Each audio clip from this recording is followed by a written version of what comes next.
Did we not love the last Ratchet and Clank game enough? I feel like we did. I did. You know, I know we did several episodes on this show and any other platform we had to be like, hey, this Ratchet and Clank game is awesome on PS5, and then now the next one's on somebody's phone. Yeah, as for what is going on with PlayStation games, I feel like the biggest issue we've had with them this console generation is they just haven't been putting out as many first-party games that make you go, hey, I need a PlayStation for this. And they're actually sort of doubling down on the other direction by announcing a couple games featuring iconic PlayStation properties that aren't even coming to PlayStation. We got the announcement of Horizon Steel Frontiers, which is an NCSoft MMO based in the Horizon universe, and it's bizarre because it doesn't look like Horizon.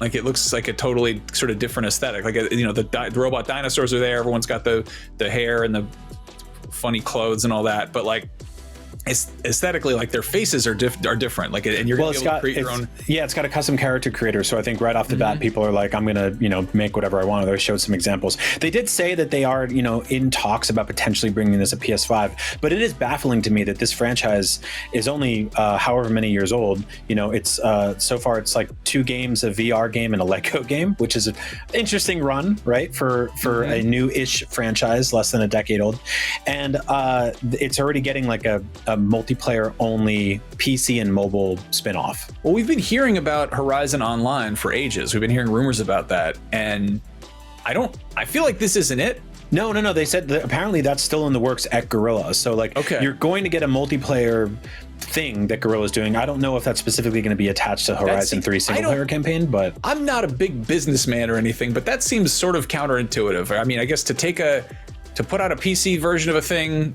based on your console property while you still haven't put out an online, I don't know. I mean, I guess they're sort of licensing it out. It's sort of like almost like a franchise model type thing. Are you questioning Sony's free-to-play multiplayer ethos here? Because I feel like they have nothing but a 10 out of 10 perfect track record with. Yeah, technically it's NCSoft. They have a better track record with this stuff. That is true. This reminds me, and I bring this thing up a lot because it does kind of fascinate me in terms of how Sony works as a company, and that like one hand doesn't always know what the other one is doing. When we were talking about the PlayStation Vita prior to launch, when it was, you know, this thing that we were hearing rumors about, we heard there's gonna be, you know, a model that had, you know, there was one model where you had to buy like a wireless plan if you wanted to use, you know, internet stuff on the go, which in hindsight seems completely archaic now. But while we were hearing all that, Sony came out and the Sony Ericsson Xperia Play dropped, which is a PlayStation branded mobile phone designed for gaming, but only some gaming. But it was the same deal where it's like, yeah, you can buy you sign up for a mobile plan, get a 3G card for this, and it was like, but is that the new handheld? You know, like anybody who's sort of vaguely paying attention to this is like, is that the thing I'm supposed to buy? Yeah. I think I went hands on with that at TGS in like 2015, and I was just like, this is really cool. And then eventually we got the PSP Go, but it was kind of like, what's happening right now? Like it blew my mind as someone that grew up like playing Nintendo handhelds and then Sony ones, being like, wait, phones have buttons and sticks now? Like, what are we doing here? What's going on? Well, can you imagine if the Vita had been a phone? No, I remember the N-Gage was a phone, and that didn't work. Yeah, maybe so they learned from that. But like Sony has better track record making phones and stuff like that. Yeah, if they were like, hey, buy this thing, you can use it to do all the stuff you do with a phone, but also it plays Uncharted. Like, that would be kind of wild. And I would like to imagine the Vita is anything these days. I think you can take the Vita and pretend it's a phone, and you can hold it up to your head, and you don't have to hold it like a taco, like the NVIDIA N-Gage. I think that was the thing that really killed the N-Gage, is that you had to use it like you'd never used a phone before. It was a terrible handheld and a terrible phone, you know? It was really bad at the two things it was trying to do. Also, it had a vertical screen, as was tradition for phone games at the time, but like nobody wanted to play games like that, right? There were already handhelds with wide screens before then, you know, like even the original Game Boy had like a square screen when it launched. It wasn't, you know, like playing a Sonic game on a vertical screen and like he runs 5 feet and you're like, I have no idea where this dude's going. It's a bad idea. I have an N-Gage in a drawer somewhere. There it is.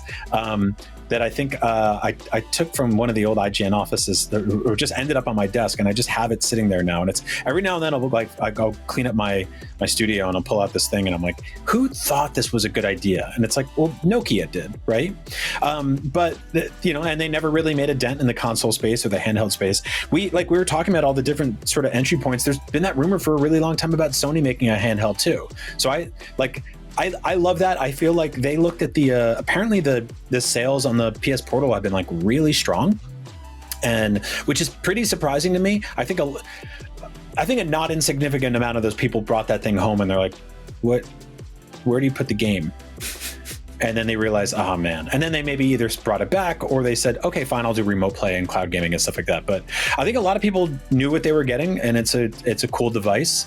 It only does one thing, but it does that one thing pretty well. And so there's a sort of weird thought process that goes into this thing when I think initially you see it and you're like, whoa, cool. And then you find out how it actually works and you're like, oh, dang. And then actually using it, it's pretty cool when it works, which it generally does if you're home and hanging out near your PS5 or, close to the router or whatever.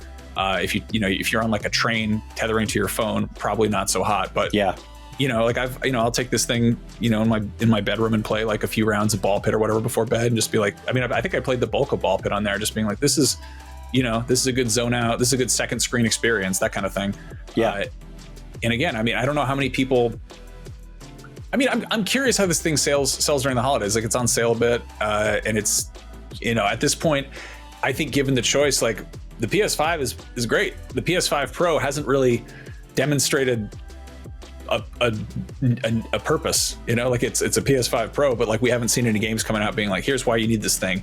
Whereas anybody who's like, they got some money burning a hole in their pocket, or they want like a new thing to enhance their PlayStation experience without having to completely buy a new system entirely, this is a kind of cool way of doing it. It's like having a really long extension cord for your TV and a small TV you can carry around. I bought in on both mid-gen refreshes last generation, and this time around I've just not really been, I thought at least by Yote, I thought I would have the FOMO for it, right? For the PS5 Pro.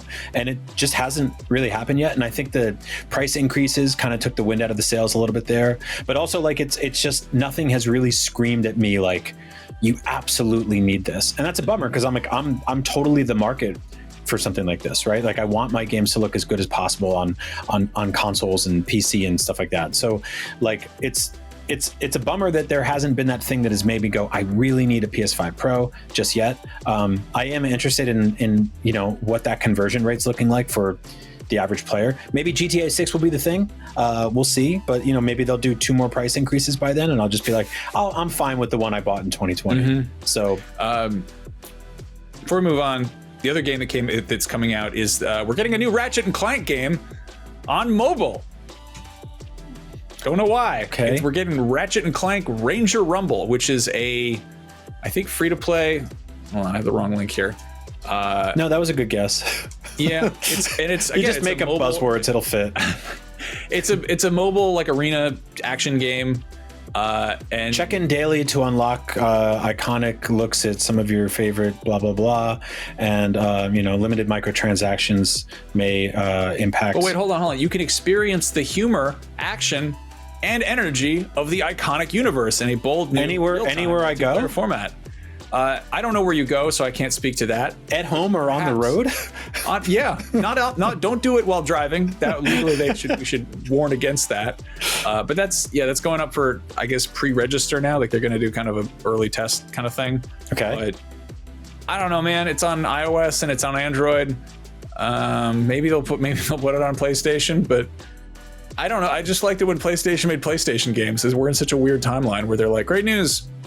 All your favorite PlayStation games are coming to PC. The ones you already have on PS5 and other ones that you maybe didn't ask for. Did we not love the last Ratchet and Clank game enough? I feel like we did. I did. I know we did several episodes on this show, and any other platform we had to be like, hey, this Ratchet and Clank game is awesome on PS5, and then now the next one's on somebody's phone, not my phone. Yeah. This isn't it. But like, it's also not it, I don't know. We're gonna get another Ratchet and Clank game properly at some point. I hope so. Clearly, that's one of their, one of their big kind of ways of showcasing the hardware, what it can do.